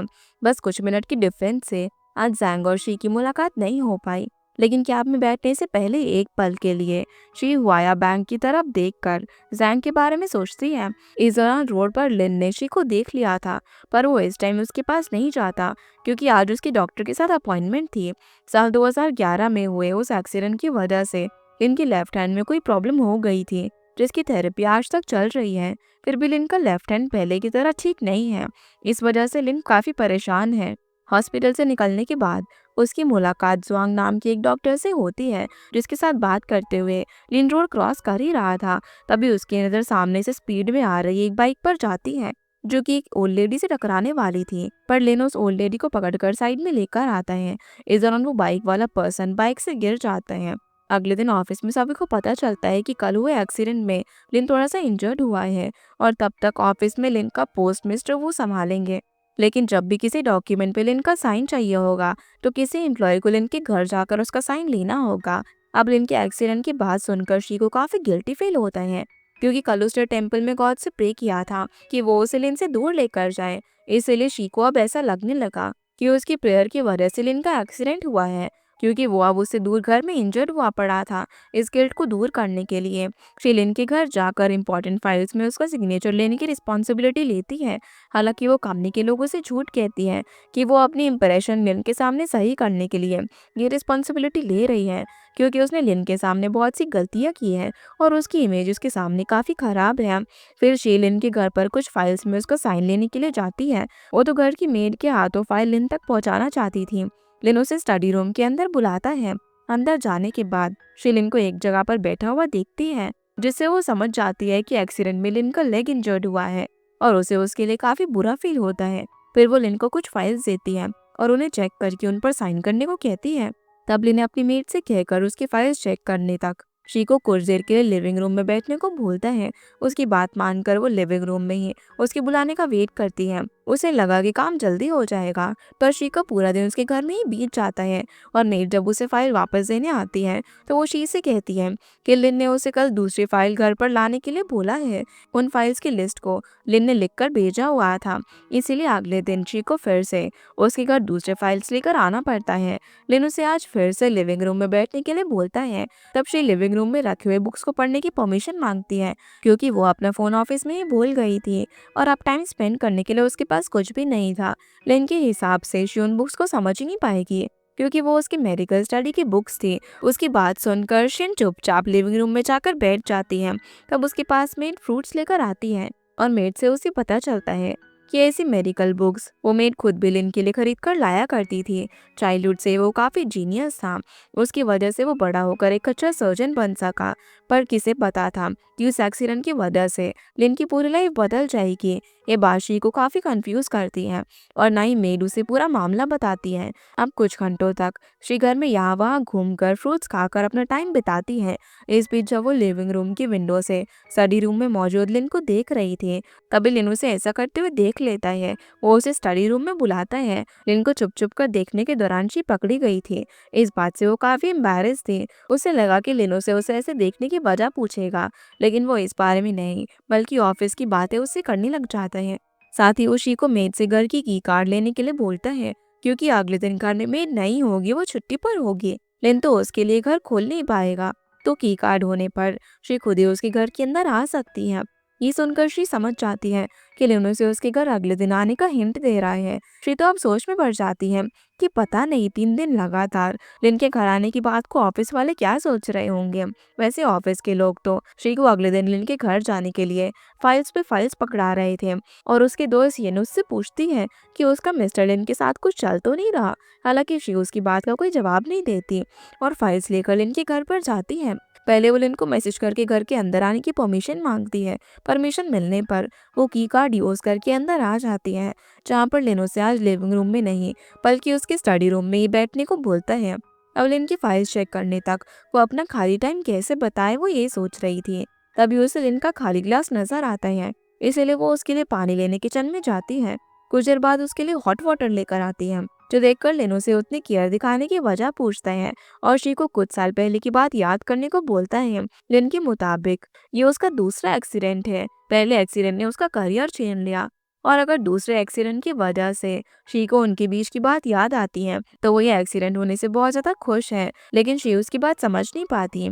फिर जब शी ऑफिस आती है तो ऑफिस के बाहर उसे मिस्टर कांग दिखते हैं, जिसे 2 पर्सन किसी मामले में पूछताछ करने के लिए अपने साथ ले जाते हैं। शी उस बात पर ज्यादा ध्यान नहीं देती और फाइल्स को जाकर मैंग को देती है। वो उसे कहती है कि कल से लिन ने उसे घर आने को मना किया है क्योंकि वो खुद ही ऑफिस आ जाएगा।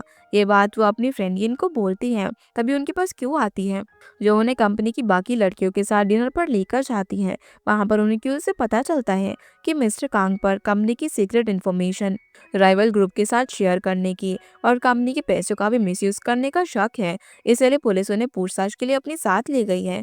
वैसे मिस्टर कांग ने पिछली बार पेमेंट को लेकर जल्दीबाजी के चक्कर में उन्हें बहुत ही परेशान किया था, जबकि गलती उनके डिपार्टमेंट की थी। अब मिस्टर कांग की सच्चाई सामने आता हुआ देखकर लड़कियां बहुत ही खुश थी। 10 दिन बाद इंजरी ठीक होने पर लिन भी ऑफिस आ जाता है। उसे ठीक देखकर शी बहुत ज्यादा खुश थी। उसे लगा कि उसे देखकर लिन उसे कुछ बोलेगा, लेकिन वो उसे अपने कैबिन में रिपोर्ट लाने के लिए बोलता है, जो बात उसे काफी अजीब लगती है। फिर शी लिन की मेडिकल लाइफ के बारे में जानने के लिए इंटरनेट पर उसके बारे में सर्च करती है, पर लिन की नजरों से छुपकर। कुछ देर बाद मिस्टर वो एक मीटिंग रखते हैं, जहाँ पर मिस्टर कांग के डिपार्टमेंट की पोस्ट मिस चेन को दे दी जाती है। इसके बाद लिन अपने कुछ एम्प्लॉयज और शी के साथ फैक्ट्री साइट देखने के लिए जाता है। इस दौरान शी के मन में एक ही सवाल आ रहा था कि लिन आज उससे बात क्यों नहीं कर रहा। इस बारे में इनसे पूछने पर उसका तो यही कहना था कि लिन शायद उसके काम से खुश है, तो उसने इसीलिए उसे कुछ भी नहीं बोला। वही जैंग अपने बॉस सॉन्ग को लिन की कंपनी के ग्लास प्रोजेक्ट की बात बोलता है कि उनका वो प्रोजेक्ट फंड की वजह से स्ट्रगल कर रहा है और उसने मार्केट के दूसरे पीवी ग्लास कंपनी का भी प्रॉफिट चेक कर रखा था। जैंग की इतनी मेहनत से खुश होकर सॉन्ग उसे अपने साथ इन्वेस्टमेंट बैंकिंग में काम करने के लिए बोलता है। ये ऑफर मिलने से जैंग बहुत ही ज्यादा खुश था। बाद में वो अपने भाई को ये गुड न्यूज देता है, जो सुनकर वो काफी खुश था। इस दौरान जैंग को पता चलता है कि शान उसके घर पर आती रहती है और उसके भाई और माँ के साथ टाइम स्पेंड करती है। वो उन्हें गिफ्ट भी देती है, जिस बात से जैंग इतना खुश नजर नहीं आता। अगले दिन अब शी अपने कपड़े धोने के लिए अपने दोस्तों के रूम में जाती है, क्योंकि उनके रूम में वॉशिंग मशीन थी, पर वहाँ तो इन रूम के बाहर खड़ी थी क्योंकि वो रूम की कीज ऑफिस में ही भूल गई थी। वान भी अभी तक नहीं आई थी। ये सुनकर शी पास वाले रूम में जाती है और उस रूम की बैल्कनी से अपने दोस्तों के रूम की बैल्कनी की तरफ जाने लग जाती है, ताकि बैल्कनी से रूम के अंदर जाकर डोर को खोल सके। इस दौरान बाहर लिन एक लड़की के साथ बात करते हुए उसी तरफ देख रहा था और जब दोनों शी को बैल्कनी के बाहर देखते हैं तो वो लड़की चिल्ला देती है। उसकी आवाज से शॉक होकर शी बालकनी से नीचे गिरने वाली थी। तब लिन उसे बचाने के लिए भागता है और एंड मोमेंट पर वो उसे अपनी गोद में पकड़ लेता है, पर उसके पैर में चोट लग चुकी थी। लेकिन बालकनी से गिरने की वजह से शी को बहुत ज्यादा चोट आ चुकी थी, वो बेहोश भी थी। तब उसके दोस्त उसके पास आ चुके थे और लिन ने एम्बुलेंस को कॉल करके वहां पर बुला लिया था। कुछ ही देर में उसे हॉस्पिटल ले जाया जाता है, जहां पर लिन लगातार उसे होश में लाने की कोशिश कर रहा था, पर वो पूरी तरीके से अपने होश में नहीं थी। यहाँ तक कि उसे लिन के कपड़ों में वॉमिटिंग कर दी थी। हालांकि इस बात से लिन जरा भी गुस्सा नहीं था और लकीली शी की जान बच जाती है। उसे कुछ चोटें आई थी। रात तक उसे होश भी आ जाता है। होश में आने के बाद वो सबसे पहले अपने पास लिन को देखती है, जो कि उससे कुछ बेसिक सवाल पूछता है, उसका नाम, अपना नाम, उसका एड्रेस और काम के बारे में, ताकि वो ये चेक कर सके कि कहीं एक्सीडेंट की वजह से शी की मेमोरी तो नहीं चली गई, क्योंकि उसके सर पर चोट लगी थी। लकीली शी की मेमोरी पर कोई भी इफेक्ट नहीं हुआ था। यहाँ पर लिन उसकी केयरलेसनेस देखकर उसे बहुत डांटता है कि आखिर उसे बालकनी में चढ़ने की क्या जरूरत थी, क्या वो किसी और से हेल्प नहीं मांग सकती थी। लिन को अपने ऊपर गुस्सा करता हुआ देखकर वो रोने लग जाती है, और आज वो अपनी पूरी फीलिंग्स उसे बता देती है कि कैसे लिन उसे काम में टॉर्चर कर रहा है। उसे पता भी है कि फैक्ट्री का काम उसके लिए कितना हेक्टिक है, उसे कितनी बार चोट भी लग चुकी है, ऊपर से ओवरटाइम भी उसे करना पड़ता है। उनकी फैमिलीज के बीच आखिर ऐसी कौन सी दुश्मनी है कि लिन उसे इतनी नफरत करता है। अब लिन उसे चोट लगने पर भी बहुत डांट रहा है। ये सब सुनकर लिन को शी के लिए बुरा लगता है। उसे अब जाकर रियलाइज हुआ कि जाने अनजाने में वो शी की तरफ बहुत ही स्ट्रिक्ट रहा है, इसलिए वो उसे माफी मांगता है और आगे ऐसी गलती वो नहीं करेगा, इसका प्रॉमिस भी उससे करता है। लिन के मुताबिक आज जो शी को तकलीफ हो रही है, एक टाइम पर उसे भी ऐसी तकलीफ हुई थी। हालांकि शी को उसकी बात समझ नहीं आती और ना ही लिन उसे कुछ क्लियरली बताता है। पर हमें साल 2011 पास में हुए लिन के उस एक्सीडेंट से पता चलता है कि उस एक्सीडेंट में वो काफी बुरी तरीके से इंजर्ड हुआ था। किसी तरीके से उसकी जान तो बच गई थी, लेकिन उस एक्सीडेंट ने उसकी लेफ्ट हैंड के नर्वस सिस्टम बिगाड़ दिया था। मतलब कि ना तो वो अपने लेफ्ट हैंड को ठीक से यूज कर पाएगा और ना ही वो कभी कोई सर्जरी परफॉर्म कर पाएगा, क्योंकि एक सर्जरी के लिए उसके हाथ सबसे ज्यादा इम्पोर्टेंट है। ऊपर से लिन तो एक न्यूरो सर्जन था, जिसका काम बहुत ही बारीक होता है। हाथों की एक गलती और पेशेंट या तो कोमा में जाएगा या फिर उसकी जान चली जाएगी। उस एक्सीडेंट ने लिन का पूरा करियर खत्म कर दिया था, जिसके लिए उसका दोस्त जो खुद को ब्लेम कर रहा था, क्योंकि अगर वो लिन को शी से मिलने के लिए वोजी सिटी में नहीं बुलाता तो उसका एक्सीडेंट नहीं होता। ऊपर से शी एक बार भी लिन की खबर लेने के लिए नहीं आई। अपनी हालत के लिए लिंसू को ब्लेम नहीं कर रहा था, लेकिन जो शी उससे एक बार भी हॉस्पिटल में मिलने नहीं आई, इस बात से लिन उससे नाराज था। इसी वजह से लिन ने शी को काम में थोड़ा सा टॉर्चर किया था, पर वो उसे लाइक भी करता था, इसलिए उसे उसकी फिक्र भी थी। और आज शी का इतना बड़ा एक्सीडेंट होता हुआ देखकर लिन को अपना एक्सीडेंट याद आ गया। पर पता नहीं क्यों शी को लिन के एक्सीडेंट की कोई भी बात याद नहीं थी। तो क्या वो ये वाली शी नहीं है जिससे कि जू से मिलवाना चाहता था? अगले दिन अब लिन शी के लिए घर का खाना टिफिन में पैक करवा कर लेकर आया था, जो देखकर लिन का डॉक्टर फ्रेंड उसे चिढ़ाने लग जाता है। उसने कभी लिन को किसी के लिए इतने फिक्र करते हुए नहीं देखा था। शहन अच्छे से समझ रहा था कि लिन शी को पसंद करता है और शायद उससे प्यार भी करता है। हालांकि लिन इन बातों से एग्री नहीं करता, पर जब भी शी की बात निकलती है तो लिन के फेस पर एक स्माइल आ जाती है। वहीं शी की दोस्त उसकी खबर लेने उसके लिए खाने की चीजें लेकर आते हैं। साथ ही वो लोग लिन के कहे मुताबिक उसके टिफिन का खाना शी को देने के लिए आए थे। ऊपर से उन्हें पता चला कि लिन ने शी का पूरा हॉस्पिटल बिल भरा है, शी को हॉस्पिटल के प्राइवेट कैबिन में भी रखा है। लिन का ये सब एफर्ट देखकर यिन और वान का कहना था कि लिन शायद शी से प्यार करता है, पर शी के मुताबिक उस दिन जिस लड़की के चिल्लाने से वो बालकनी से गिरी थी, हो सकता है कि वो लिन की गर्लफ्रेंड हो। इसका भी पता यिन ने लगा लिया था। वो लड़की सिर्फ लिन की दोस्त थी, और अगर वो उसकी गर्लफ्रेंड होती तो उसके डरने पर लिन उसे प्रोटेक्ट करता, ना कि शी को बचाने के लिए भागता और उसे हॉस्पिटल लेकर आता। यहाँ तक कि शी ने जब लिन की कोर्ट में वॉमिटिंग कर दी थी, तब भी लिन उस पर गुस्सा नहीं हुआ था। और ये वॉमिटिंग करने वाली बात तो शी को याद भी नहीं थी, जो पता लगने पर उसे काफी एम्बैरस फील होता है। ये सब बताकर यिन और वान शी को रेस्ट करने के लिए कहकर वहां से चले जाते हैं। उनके जाने के बाद शी लिन को मैसेज करके उसे थैंक यू बोलती है। उस टाइम लिन घर पर अपने हाथ धो के मालिश करा रहा था। शी का मैसेज आते ही वो उसके पास हॉस्पिटल आने की बात कहता है, पर तब शी को नींद आ चुकी थी। नींद खुलने के बाद जब वो लिन का मैसेज देखती है तो वो उसे आने से मना करने वाली थी, लेकिन तब तक लिन उसके रूम में आ चुका था। लिन को वहां पर देखकर वो थोड़ी एम्बैरेस्ड होती है और वो उसके कपड़ों पर वॉमिटिंग करने के लिए उसे माफी भी मांगती है। हालांकि उसे इस बात का जरा भी बुरा नहीं लगा था। जब वो डॉक्टर था तो उसने इससे भी कहीं ज्यादा बुरी सिचुएशन फेस की थी। तब शिन उसे उसके हाथ की इंजरी के बारे में पूछती है, लेकिन लिन इस बारे में उसे ठीक से बात नहीं करता और शी को उनके बीच की सभी मिसअंडरस्टैंडिंग्स और ग्रजेस को भूलने के लिए कहता है, जिस बात से वो भी राजी हो जाती है। तभी वहां पर डॉक्टर शेन शी को चेक करने के लिए आते हैं। वैसे तो शी बिल्कुल ठीक थी, उसे डिस्चार्ज किया जा सकता था, लेकिन लिन और शी को कुछ दिनों तक अकेले टाइम देने के लिए, उन्हें करीब लाने के लिए, शेन उसे डिस्चार्ज नहीं करता और उसे हॉस्पिटल में कुछ और दिन रेस्ट करने के लिए बोलता है। डॉक्टर शेन उन दोनों को रूम में अकेला छोड़ देता है, पर लिन एम्बैरस होकर अपना टिफिन रूम से लेकर निकल जाता है और शेन के सामने झूठ कहता है कि इस टाइम उसकी शी के साथ बात करने की कोई भी वजह नहीं है। हालांकि हर दिन लिन शी के लिए अपने घर से खाना लेकर आता रहता है, शी के मना करने के बाद भी। यहाँ तक कि उसने उसके साथ टाइम बिताने के लिए ऑफिस का काम भी रात को कर लिया था। साथ ही वो हॉस्पिटल में मौजूद अपने सर्जन डॉक्टर को इम्पोर्टेंट केसेस के लिए एडवाइस देता है, उन केसेस पर मीटिंग करता है, वो भी शी के रूम में। क्योंकि भले ही लिन ने सर्जन का प्रोफेशन छोड़ दिया हो, लेकिन किसी भी कॉम्प्लिकेटेड ब्रेन सर्जरी के लिए सिर्फ लिन का ही एडवाइस सभी डॉक्टर सही मानते हैं। इसीलिए कभी कभी लिन हॉस्पिटल आकर कुछ ब्रेन सर्जरी केसेस में एडवाइस देकर अपने दोस्तों की हेल्प करता है। पर उनकी मीटिंग के दौरान शी को उनकी कॉम्प्लिकेटेड मेडिकल लाइन की बातें जरा भी समझ नहीं आ रही थी। उसे ये भी समझ नहीं आ रहा था कि आखिर इतना अच्छा सर्जन होने के बाद भी लिन ने अपना काम क्यों छोड़ा। तभी लिन के फ्रेंड्स लंच का प्लान बनाते हैं और अपने साथ शी को भी ले जाते हैं।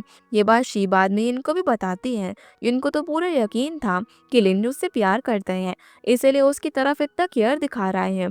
पर शी अभी भी इस बात पर यकीन नहीं करती। हालांकि उसे लिन से मिल रहा अटेंशन अच्छा लग रहा था। अगले दिन फिर से लिन शी के लिए खाना लेकर आता है, पर शी उस टाइम वीडियो गेम खेलने में इतना बिजी थी कि उसे ना तो खाना खाना याद रहा और ना ही लिन को रिस्पॉन्स करना। यहाँ तक कि उसे तो पता भी नहीं चलता कि लिन कब उसके रूम से निकल गया। जब शी को ये बात रियलाइज होती है तो वो उसको मैसेज करके माफ़ी मांगती है। हालांकि लिन को ये बात बुरी नहीं लगती, लेकिन अगले दिन लिन शी को ऑफिस के कुछ फाइल पर काम करने देता है ताकि वो वीडियो गेम में बिजी होकर अपने सर की इंजरी पर जोर ना डाले। शी उन फाइल्स पर काम करने लग जाती है और लिन उस वीडियो गेम को खेलने लगता है। लेकिन ये गेम दोनों हाथों से बराबर खेला जाता है और लेफ्ट हैंड कमजोर होने की वजह से लिन बार बार ये गेम हार रहा था। जहाँ शी उसकी हालत देखकर समझ जाती है कि उस एक्सीडेंट की वजह से लिन का लेफ्ट हैंड इंजर्ड हुआ है। इस वजह से वो वीडियो गेम ठीक से नहीं खेल पा रहा और यही वजह है कि उसने अपनी डॉक्टर के प्रोफेशन को छोड़ा। गेम ना खेल पाने पर लिन भी काफी दुखी था। उसका मूड सही करने के लिए लिन उसे झूठ बोलती है कि ये गेम में मुश्किल है, वो भी कभी कभी इसे ठीक से खेल नहीं पाती। फिर जब शी की मुलाकात डॉक्टर शेन से होती है तो वो उसे लिन के बारे में बात करती है कि आखिर वो लोग लिन के सामने सर्जरी की बातें क्यों करते हैं।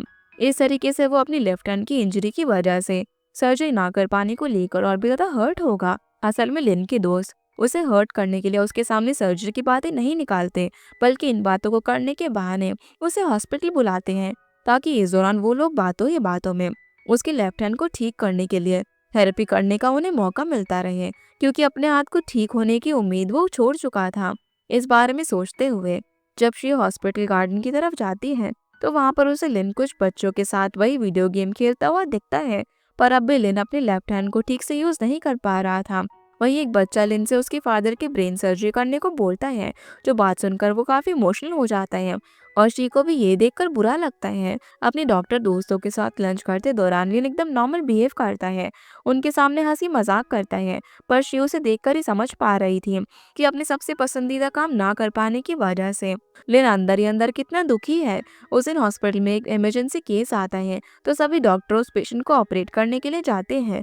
सेम टाइम पर एक दूसरे पेशेंट की मॉम डॉक्टर शेन से अपनी बेटी की ब्रेन सर्जरी रिपोर्ट चेक करवाने के लिए कहती है।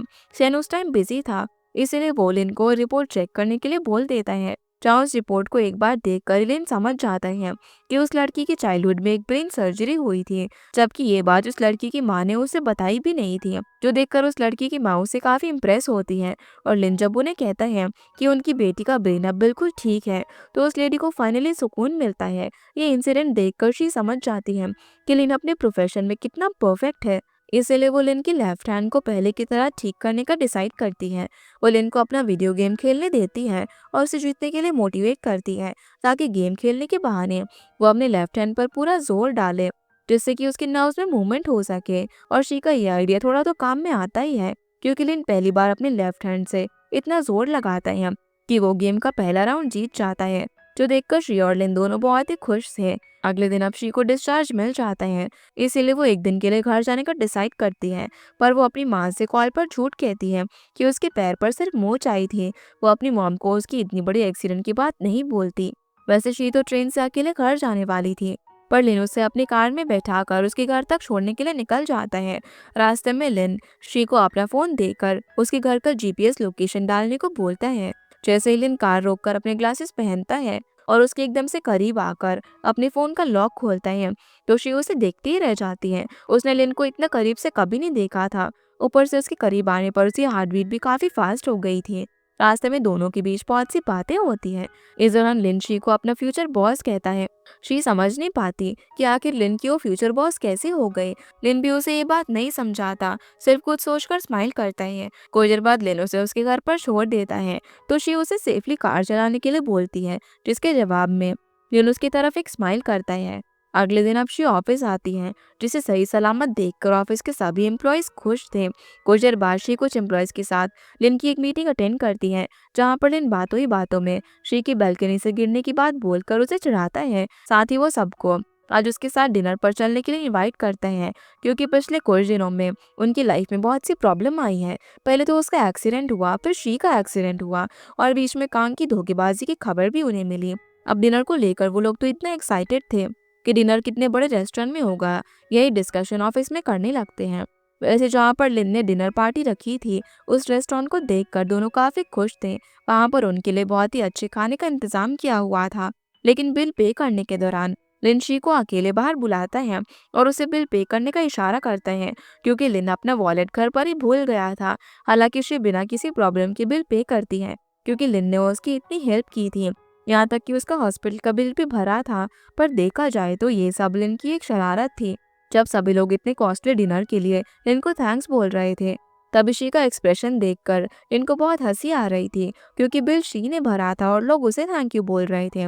लिन फिर शी और यिन को हॉस्टल तक छोड़ता है और अंदर जाने से पहले शी लिन से पूछती है कि क्या दोनों आप फ्रेंड्स हैं और दोनों की सभी डिफरेंसेस अब दूर हो चुकी है ना।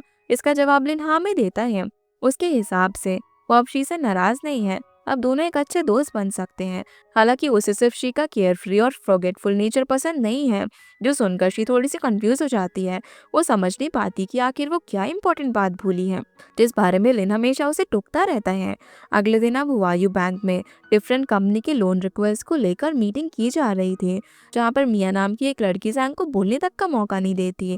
जैंग अगर अपना कोई पॉइंट रखता भी है तो उसे भी मिया गलत प्रूव करवा देती है। हालांकि ऑफिस की बाकी लड़कियों को जैंग बहुत हैंडसम लगता है, पर मिया के मुताबिक वो हैंडसम हो सकता है, लेकिन वो बॉस के सामने अपना स्टैंड नहीं ले पाता। सिर्फ यस बॉस बोलना ही जैंग का काम है, इसलिए उसे वो बिल्कुल भी पसंद नहीं है।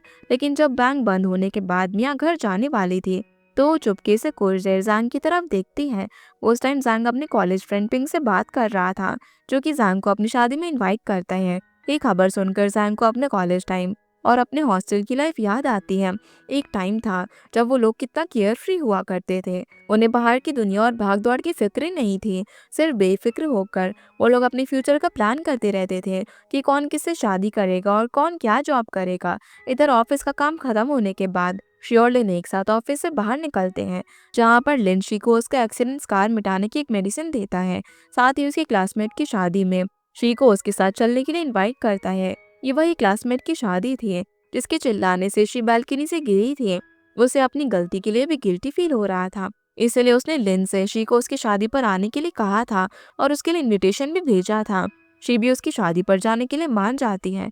हॉस्टल जाकर वो इनविटेशन अपने फ्रेंड्स को दिखाती है, जिन्हें इनविटेशन में लिखी हुई हैंडराइटिंग थोड़ी देखी देखी सी लग रही थी। लेकिन वो लोग इस बात पर ज्यादा ध्यान नहीं देते और शी को लिन के साथ उस शादी में जाने के लिए बोलते हैं। अगले दिन शी को अपनी कॉलेज फ्रेंड हुआ का कॉल आता है। वो भी उसे अपनी शादी में इनवाइट करती है, पर शी काम का बहाना करके उसकी शादी में आने से मना कर देती है। शायद वो शियान और जैंग के सामने नहीं आना चाहती थी। और इसी के साथ हमारा ये एपिसोड यहीं पर खत्म हो जाता है। तो गाइस, ये थी आज की वीडियो। एंड आई होप आप लोगों को ये वीडियो पसंद आई होगी। तो इस वीडियो को लाइक कर चैनल को सब्सक्राइब जरूर कीजिएगा। आपसे फिर मिलते हैं इस ड्रामा के अगले एपिसोड में। तब तक के लिए गुड बाय।